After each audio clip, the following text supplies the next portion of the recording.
아멘. 예배와 교육과 사역이 더 회복되고 특별히 우리 찬양대가 온전히 회복되기를 바랍니다. 또 가정에서 예배하는 성도님들 가능하면 열렸을 때 현장 예배를 더 사모하시고 주님께 더 가까이 하는 우리 성도님들 되기를 바랍니다.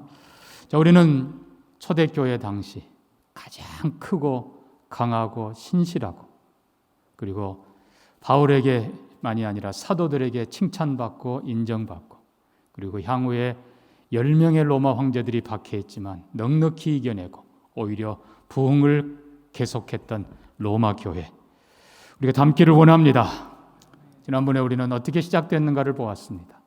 예루살렘에 왔던, 오순절에 왔던 신실한 몇 사람들, 겸손한 사람들, 그리고 이방인과 함께 했던 연합의 사람들, 그리고 정말 경건한 번유된 사람들, 또 우리는 그 다음에 그들을 도왔던 고넬료와의 친척들과 또 그런 사람들을 봅니다. 온 집으로 하나님을 경외하고 백성을 많이 구제하고 늘 기도하던 그런 아름다운 사람들, 이런 사람들이 돕는 교회. 특별히 로마서 16장에 사도 바울이 기억하며 격려하고 칭찬하고 문안하라 했던 이런 아름다운 사람들, 신실한 사람들이 풍성히 많이 있어 이끌어가는 좋은 교회. 우리 교회가 그렇게 되기를 소망합니다.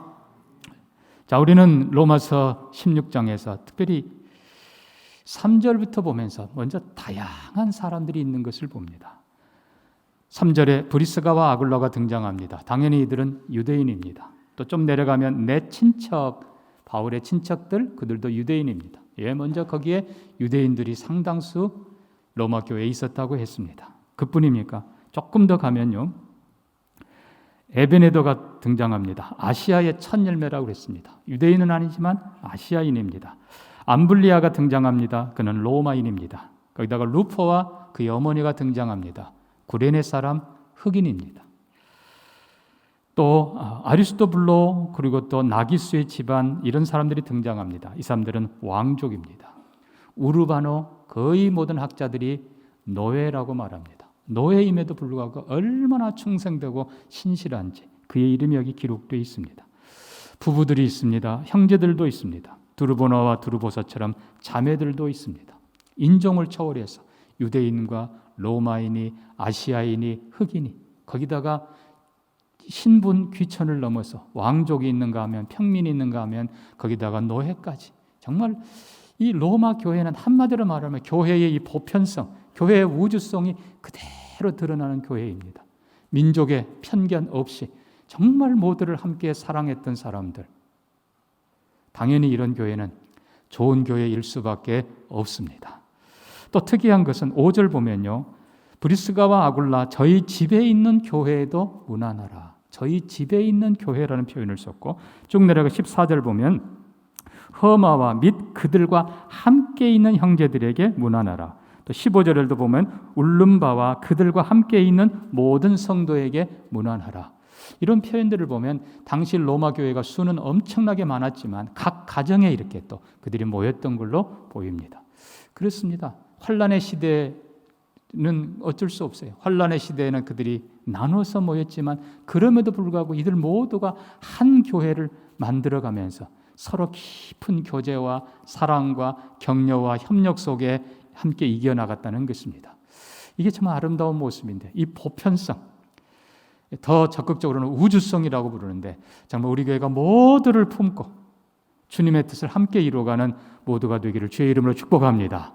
또 환난 속에서는 전체가 모이지 못할 때는 또 소그룹으로 모여서 함께 기도하고, 그러면서 또 서로 연락을 주고받으면서, 그래도 이 사람들은 가끔씩 대그룹으로 모였습니다. 때로는 숲속에서 모이기도 하고 때로는 어디서 모이기도 하고, 그래서 소그룹과 대그룹이 살아있던 그 로마 교회, 로마 교회의 보편성, 다시 참 우리 교회가 그대로 배울 수 있기를 축복합니다. 이 로마 교회 신실한 일꾼들, 참 성경 보면요, 많이 수고한 사람들 이렇게 많이 기록되고 있습니다. 심지어 목이라도 내놓고 이런 부분들이 나오는데, 자, 사도 바울이 이 로마서에서 지금 강조하고 있는 부분이 있습니다. 여러 번 반복해서 쓰고 있는, 가장 많이 반복되는 용어 표현이 나옵니다. 물론 2절에도 나옵니다만 3절부터 보니까 그리스도 예수 안에서 나의 동역자들인 브리스가와 아굴라라는 표현합니다. 그 다음에 또 5절 보니까 아시아에서 그리스도께 처음 맺은 열매라. 7절 보니까 그들은 사도들에게 존중히 여겨지고 나보다 먼저 그리스도 안에 있는 자라. 8절 주 안에서 내 사랑하는 암블리아에게, 9절 그리스도 안에서, 10절 그리스도 안에서, 11절 가족 중 주 안에 있는 자들에게 문안하라. 12절 주 안에서 수고한 두루베나 주 안에서 많이 수고하고 사랑하는 보시. 13절 주 안에서 택함심을 입은 루포와 그의 어머니. 계속해서 그리스도 안에, 주 안에, 주 안에라는 표현을 쓰고 있습니다. 여러분, 이것이 가장 중요한 근본입니다.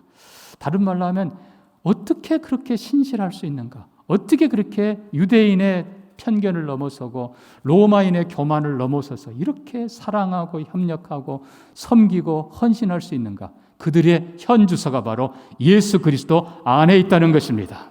그리스도 안에, 예수 안에.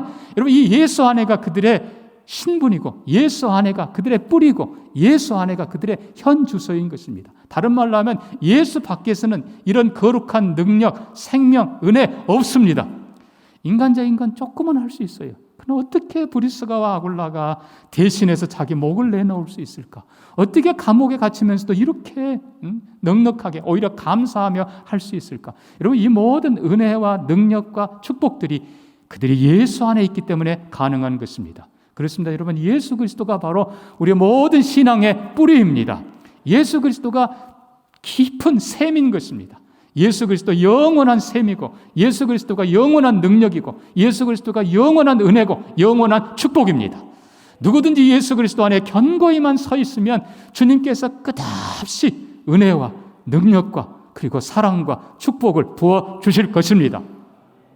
여러분, 예수 안에 뽑히는 것은 그거는 부평초 같아요. 그냥 죽은 거예요. 실은 흘러다니고 휘둘러 다니는 거예요. 예수 안에 다 깊은 뿌리를 내리시길 바라고, 바울이 이렇게 많이 강조한 것처럼 그리스도 안에, 예수 안에, 주 안에 다 확실하게 서는 저와 여러분 되기를 축복합니다. 이것이 바로 교회의 유일성입니다. 그분이 바로 교회의 유일한 머리시고, 그분이 교회의 유일한 생명이시고, 그분이 교회의 유일한 능력이시고, 그분이 교회의 유일한 축복입니다. 언제나 예수 안에, 말씀과 기도 속에 예수 안에 더 힘있게 서는 저와 여러분 되기를 축복합니다. 그 다음에 우리가 또 살펴보면서 정말 수고한 자, 많이 수고한 자, 때로는 자기 목을 내놓는 자, 또 감옥에 갇히면서도 기뻐하는 사람들, 이 많이 수고하는 것이 기록되고 있는데, 물론 사도 바울이 그들을 격려하고 칭찬합니다. 여러분, 멀리 있는 바울이 그걸 알고 칭찬할 정도라면 그들과 함께 하시는 주님은 더 잘 알고 위로해 줄 믿습니다. 자, 중요한 건 이겁니다. 이렇게 사도 바울이 수고와 많은 수고, 애씀 이런 것들을 강조하는 이유가 뭔가? 이것이 바로 교회의 진정한 능력이라는 것입니다. 여러분, 사도 바울은 디모데후서 3장에서 뭐라고 했습니까? 경건의 모양이 아니라 경건의 능력을 가지라고 합니다. 경건의 모양이라고 하는 건 말 그대로 신자의 모습인 것이죠. 직분일 수도 있어요. 그러나 여러분, 성경을 많이 안다 해도 그것이 능력으로 나타나지 않으면 그건 다 모양에 불과한 것입니다. 정말 얼만큼 주님을 위해 수고할 수 있는가, 얼만큼 헌신할 수 있는가, 얼만큼 사역자들을 위해서, 하나님을 위해서 얼만큼 힘쓸 수 있는가, 그게 바로 능력인 것입니다. 경건의 모양이 아니라 능력을 가진 사람들이 되기를 바랍니다. 이것이 진정한 거룩입니다. 여러분, 거룩은 외모에 있지 않아요. 거룩은 모양에 있지 않아요. 거룩은 말에 있지 않아요. 그것이 그대로 삶 속에 드러나서 예수 때문에 어떤 환난 당해도 이겨낼 수 있는 거룩한, 이게 바로 거룩함이고 이게 바로 능력이에요. 환난 당해도 손해봐도 오히려 기뻐할 수 있고, 오히려 하나님께서 아시고 하나님께서 반드시 갚으실 것이라는 것을 믿으면서 더 잘 감당해 나가는 것, 이것이 바로 능력입니다. 여러분, 이 능력 가지시기를 주의 이름으로 축복합니다. 어떤 분이 이런 얘기를 합니다. 좋은 설교보다 좋은 삶이 더 강하다. 예, 아무리 봐도 맞는 말이에요. 좋은 설교가 필요 없다는 건 절대로 아닙니다. 그 설교가 듣고 끝내면 그걸로 약하다는 거예요. 좋은 설교 듣고 좋은 말씀 배우고 생명의 말씀 듣고 예수 안에서 뿌리 더 내리고 환난 와도 잎이 청청해 가고 문제가 생겨도 이겨내가고 지금 이것이 열매인 것입니다. 결국 이 로마 교회의 이 신실한 사람들의 이 아름다운 모습을 보고 승리하는 모습을 보고 더 많은 사람들이 성도가 되고 교회로 오고 예수 그리스도께로 오게 된 것입니다. 그래서 좋은 설교도 중요하지만 여러분 정말 승리하는 경건의 능력을 갖추는 좋은 삶이 되기를 주의 이름으로 축복합니다. 우리가 한 가지 더 살펴보는 건 바로 사도성입니다. 아까 우리는 교회의 보편성을 보았습니다. 여러 사람들이 함께 있었던 너무 좋은 교회. 그 다음에 교회의 거룩성을 보았습니다. 경건한 모양이 아니라 능력, 또 유일성을 보았습니다. 오직 예수 안에서. 마지막 하나 중요한 것이 바로 사도성인데, 이 사도성을 보면 로마 교회는 사도들이 직접 세운 교회가 아니라고 그랬습니다. 그러나 우리가 자세히 다시 들어가 보니까 로마 교회를 맨 처음 시작했던 오순절에 예루살렘에 왔던 그 사람들이 결국 베드로의 설교를 듣고 가서 교회를 시작합니다. 베드로, 사도 베드로. 그 다음에 고넬료도 사도 베드로의 설교를 듣고 성령 충만 받고 그리고 그의 친척들, 친구들이 로마로 가서 도왔을 것입니다. 그러니까 사실 처음부터 사도들하고 연관 없었던 것은 아닙니다. 그러나 중요한 것은 직접적인 것, 이게 지금 문제인 건데, 자, 먼저 성경은 7절에 그들은 사도들에게 존중이 여겨졌다. 원문 뜻은 인정받았다는 것입니다. 비록 사도들이 직접 세우는 교회는 아니지만 베드로의 설교를 들었고 지금 또 이 사도 바울의 사랑을 받고 인정을 받고 격려를 받고 바울의 편지를 통해서 다 그 말씀을 그대로 받고 견고히 서가는 사도들에게서 인정받는 교회. 먼저 이것이 시작입니다. 여러분 정말 여러분의 신앙과 우리 동명교회의 모든 신앙과 사역이 물론 하나님께 인정받기를 원합니다. 또 세상에 인정받기를 원합니다. 그러나 정통적인 사도들로부터 인정받는 것, 이게 얼마나 중요한지 몰라요. 결국은 목사님들이, 장로님들이 역시 동명교회, 역시 그 교회의 성도들 이렇게 인정받는 우리가 되기를 바랍니다. 그런데 여기 더 놀라운 사실이 있습니다. 자, 이 로마 교회는 지금 사도 바울, 대사도 바울이 1장 우리가 살펴본 것처럼 정말 특별한 애정을 가지고 그리고 특별한 목적을 가지고 이제는 1, 2, 3차 선교를 마치고 로마로 가기를 원했고 그리고 로마 교회에게 하나님의 은혜를 나눠주고 그들의 보냄을 통해서 서바나, 스페인까지 가기를 원했던 정말 기대했던 로마 교회, 그들을 최선을 다해 사도 바울이 돕습니다.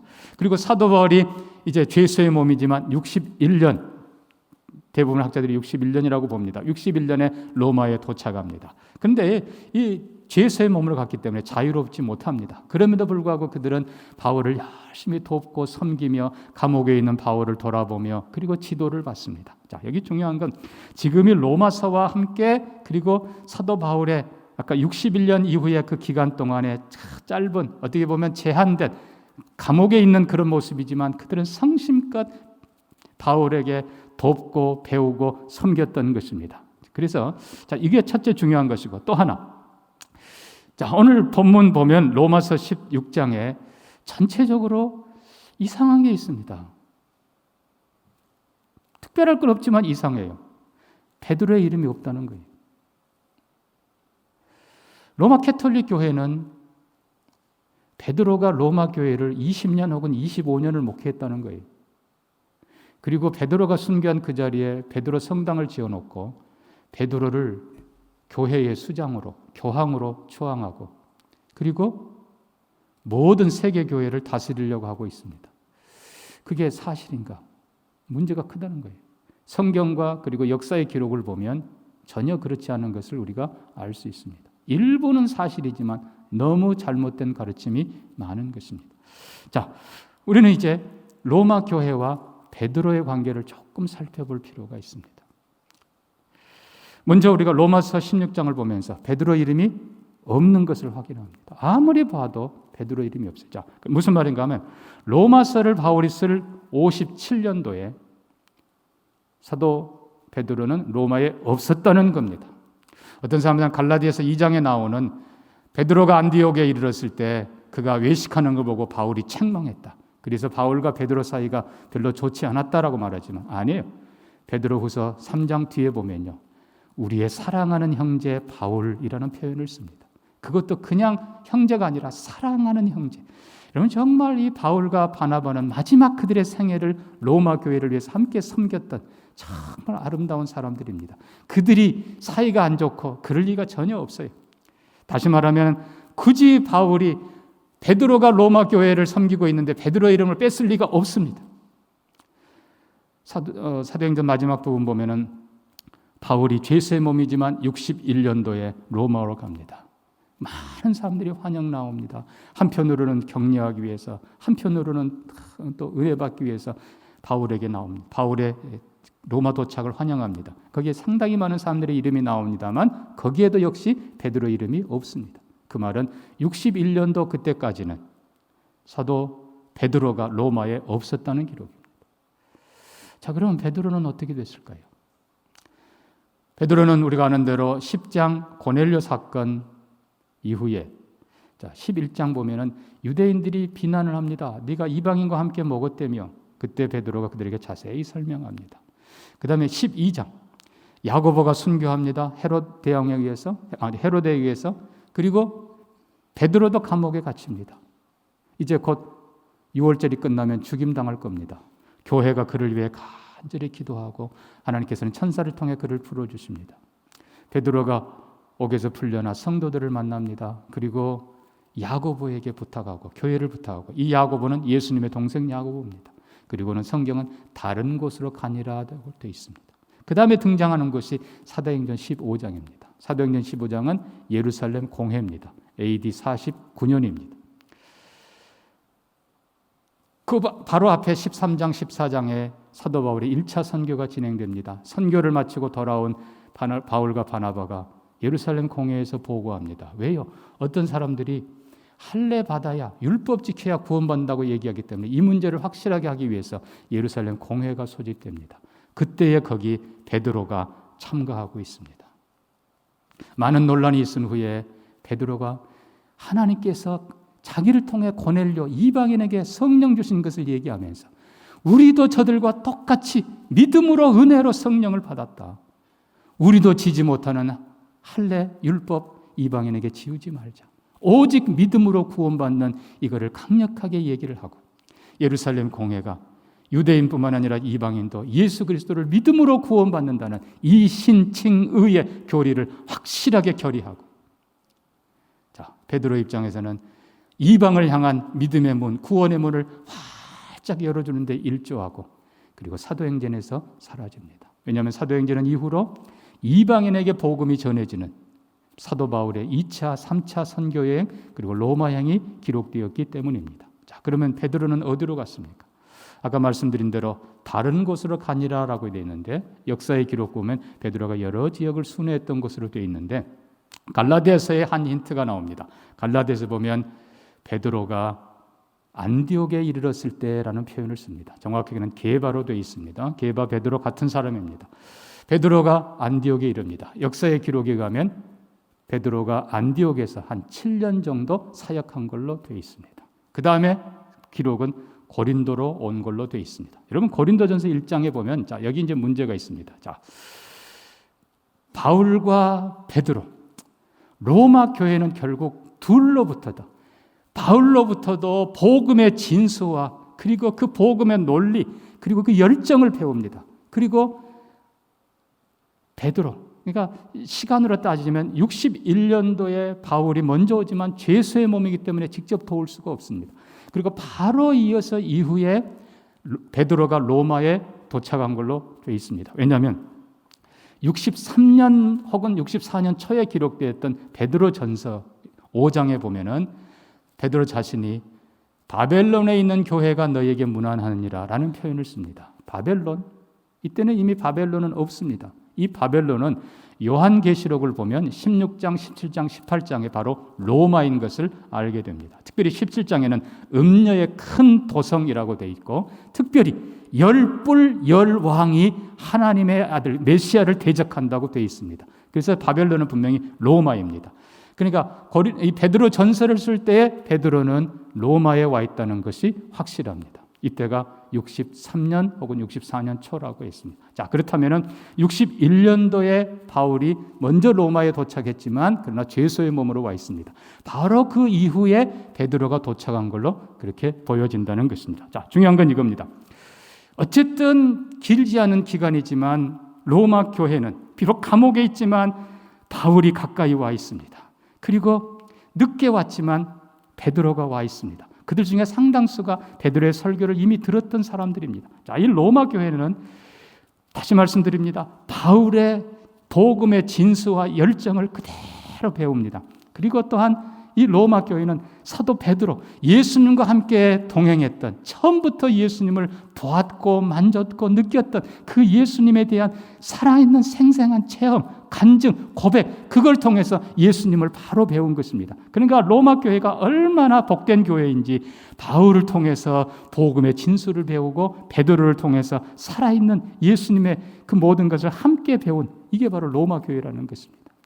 여러분, 정말 이게 얼마나 아름다운지 반대로 이제 우리가 고린도 교회를 가봅니다. 고린도 전서 1장에 보면 사도 바울이 고린도 교회의 분쟁에 대해서 책망합니다. 나는 게바에게, 나는 베드로에게 속했다. 나는 아볼로에게 속했다. 아니야, 나는 바울이야. 에이, 나는 예수파, 그리스도파. 이게 무슨 소린가? 역사의 기록을 보면 사도 베드로가 고린도 교회에 1년 정도 섬긴 걸로 되어 있습니다. 자, 중요한 건 바로 이 부분입니다. 여러분, 고린도 교회가 이 면에서 본다 그러면 사도들의 사랑과 은혜를 더 많이 받은 교회입니다. 자, 고린도 교회는 사도 바울이 직접 세운 교회입니다. 얼마나 하나님의 은혜를 풍성히 누리며 시작한 교회인지 모릅니다. 근데 사도 바울은 또 다른 사역을 위해서 이제 다른 지역으로 갈 수밖에 없습니다. 자, 말씀드린 대로 베드로가 거기서 1년 사역합니다. 생생한 예수님, 그 예수님을 가르쳐 주니까 얼마나 많은 사람들이 은혜를 받았겠습니까? 근데 거기에 또 아볼로라고 하는 당대 최고의 부흥사가 찾아옵니다. 이 고린도 교회가 그냥 얼마나 풍성한 은혜를 누렸겠습니까만은 안타까운 것은 이 위대한 사역자들, 이 위대한 사도들의 정말 그들 장점들을 배우면서 그들 모두에게서 배웠으면 얼마나 좋겠습니까만은 자기들이 뭐라고? 고린도 교회는 사도들을 판단하기 시작합니다. 베드로가 진짜 사도요? 바울은 가짜요? 또 뭐 이런저런 흠을 잡으면서 비교하고 판단하고 무시하고, 여러분, 결국 결론으로 말하면요, 너무나 이 사람들이 쉽게 말하면 학위를 떼서 고린도 교회 사도 바울이 아볼로에게 좀 도와달라고 했는데 아볼로가 갈 뜻이 없습니다. 고린도 교회 안 가고 싶습니다. 아까 말씀드렸죠. 베드로 고린도에서 그들을 돕기를 원했지만 하도 비판과 분쟁의 빌미만 제공하니까 조용히 그 교회를 떠나버립니다. 사랑하는 성도 여러분, 고린도 교회가 아니라 로마 교회를 배우기를 원합니다. 정말 좋은 사역자들, 이번에도 우리가 부흥해야 합니다. 여러분, 말씀 다시 드립니다. 아무도 비교하지 마십시오. 자녀들도 비교하지 마십시오. 있는 그대로 받으시고 다들 하나님의 종들입니다. 아멘. 서로 사도들이 인정해주면 여러분이 그대로 인정하시고 장점들을 배우시기를 바랍니다. 바울에게서 그 논리와 큰 진리를 배우고 베드로에게서 주님을 향한 그 사랑과 이것들을 배우고 이것들이 합쳐져야 온전한 교회가 되는 것입니다. 다시 말씀드립니다. 고린도 교회가 아니라 로마 교회가 되기를 소망합니다. 그 역사를 다시 보면 바울이 먼저 로마에 도착했다고 했습니다. 베드로가 늦게 왔어요. 그런데 베드로는 자유의 몸이에요. 이미 말씀드린 대로 베드로를 알고 있는 사람들이 꽤 많아요. 베드로의 설교를 이미 들었던 초기 설립자들, 고넬료를 비롯해 많은 사람들, 얼마나 베드로가 반가웠겠습니까? 자, 여기서 우리가 기억할 것, 첫째는 로마 캐톨릭이 얘기하는 것처럼 20년, 25년 로마 교회를 지켰다. 아니에요. 아무리 길게 잡아도 62년, 61년 말이나 62년도에 베드로가 로마에 도착했다 해도 67년 순교할 때까지 길어야 7년입니다. 20년, 25년 있을 수 없는 일이에요. 그러나 중요한 것은 그 짧은 기간이지만 로마 교회는 바울을 사랑했고 로마 교회는 베드로를 사랑했고 그들에게 최선을 다해서 배우고 섬겼다는 것입니다.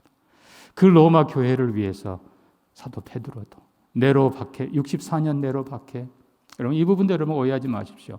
코바디스라는 영화에는 로마 대화재 이후에 바로 네로가 죽은 걸로 자살한 걸로 되어 있지만 아니에요. 4년간 68년 초까지 지독하게 4년 동안 기독교인들을 핍박했습니다. 수만 명의 사람들, 수천 명의 사람들을 죽였습니다. 67년 바로 그해 여름에 바울은 로마 시민이기 때문에 참수당하고 베드로는 유대인 이방인이기 때문에 십자가에 죽습니다. 그러나 여러분 그때까지 61년부터라고 쳐도 67년까지 한 6년 정도 비록 짧은 기간이지만 로마 교회는 베드로를 최선을 다해 사랑했고 섬겼고 베드로도 그들을 위해서 자기의 최선을 다했고 마지막 목숨까지 내어주었다는 사실입니다. 여러분 중요한 건 이거예요. 얼마나 기간이 기냐가 문제가 아니라 얼마나 주님을 사랑했고 얼마나 교회를 사랑했고 얼마나 서로 사랑하느냐 이것이 문제인 것입니다. 베드로는 요한복음 마지막 장을 언제나 기억하고 있었다고 합니다.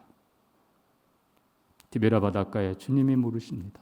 요한의 아들 시몬아 나를 사랑하느냐? 네가 나를 사랑하느냐? 베드로는 고백했습니다. 예 주님 사랑하는 것 주님이 아십니다. 주님이 그때 말씀합니다. 내 양을 먹이라 내 양을 치라. 그리고 주님이 말씀하십니다. 네가 젊어서는 네 스스로 띠띠우고 네가 원하는 곳으로 다니지만 네가 늙어서는 다른 사람이 내게 띠를 띠우고 네가 원치 않는 곳으로 데려가리라. 성경은 얘기합니다. 이 말씀을 하시면 베드로가 어떤 죽음을 통해 하나님께 영광을 돌릴까 하는 것을 기록했다고 했습니다. 베드로는 늘 그것을 기억했습니다. 여러분, 코바디스 영화에 로마에 핍박이 났을 때 도망가던 베드로 이런 얘기가 나옵니다만 그거는 거의 사실이 아닌 것 같습니다. 베드로는 정말 로마 교회를 짧은 기간이지만 뜨겁게 사랑했습니다. 주님을 뜨겁게 사랑했습니다. 이것이 바로 진정한 사도인 것입니다. 그 사도의 모습을 배운 로마 교회. 베드로와 그리고 바울의 순교가 거기서 기독교가 끝난 것이 아니라 반대로 생명으로 증명한 기독교가 되었고 마치 예수님의 죽음 그걸로 끝난 것이 아니라 부활로 새로운 시대가 시작된 것처럼 바울의 순교와 베드로의 순교가 그들을 향한 그 사랑과 헌신과 그리고 생명으로 복음을 증명한 그것이 오히려 많은 사람들에게 불이 당겨지고 부흥과 그리고 능력의 축복의 근원이 시작이 되었던 것입니다. 말씀을 맺습니다. 사랑하는 성도 여러분, 다시 한번 우리가 로마 교회를 생각하면서 교회의 4가지 특징, 보편성, 모든 사람들을 함께 품던 그 교회의 모습, 우리 교회가 그렇게 되기를 바랍니다. 예수 안에, 오직 예수 안에 모든 생명과 능력의 근원인 예수 안에 우리 모두가 견고히 서기를 원합니다. 무엇이 진정한 능력이라고 했습니까? 경건이 뭐라고 했습니까? 무엇이 거룩이라고 했습니까? 주님을 위해 수고하는 것입니다. 넉넉히 감당하는 주님께 의지하면서 여러분 자신도 이기고 여러분 자녀도 이기게 하고 교회가 함께 이기는 은혜와 축복이 있기를 원합니다. 두 사도에게서 정말 그대로 주님이 보내신 그대로 두 사도 다 인정해주고 다 존중해주고 다 주님이 보낸 사람들로 인정해주고 비교하는 게 아니라 그대로 받으면서 바울은 바울대로 섬겨드리고 배우고 베드로는 베드로대로. 여러분 이것이 우리가 해야 될 일이에요. 이런 넓은 마음 가지시기를 주의 이름으로 부탁합니다. 함께 어려운 시대를 넉넉히 이겨내는 로마서 16장에 기록된 아름다운 사람들처럼 그런 성도들, 그런 교회가 되기를 주님의 이름으로 축복합니다. 말씀 기억하면서 같이 한번 기도합니다. 로마 교회, 이렇게 신실한 사람들, 예수 안에 있는 사람들, 모두를 열린 마음으로 대하는 사람들, 경건의 능력을 가진 사람들, 그리고 사도들을 사랑하고 있는 그대로 섬기던 아름다운 사람들, 이런 교회 되게 해주시고 이런 성도들 되게 해 주옵소서. 우리 같이 한번 기도합니다. 하나님 아버지, 오늘도 예수 안에 굳게 서도록 우리 모두를 축복하여 주시옵소서. 정말 서로 열린 마음 갖도록 은혜 내려 주시옵소서.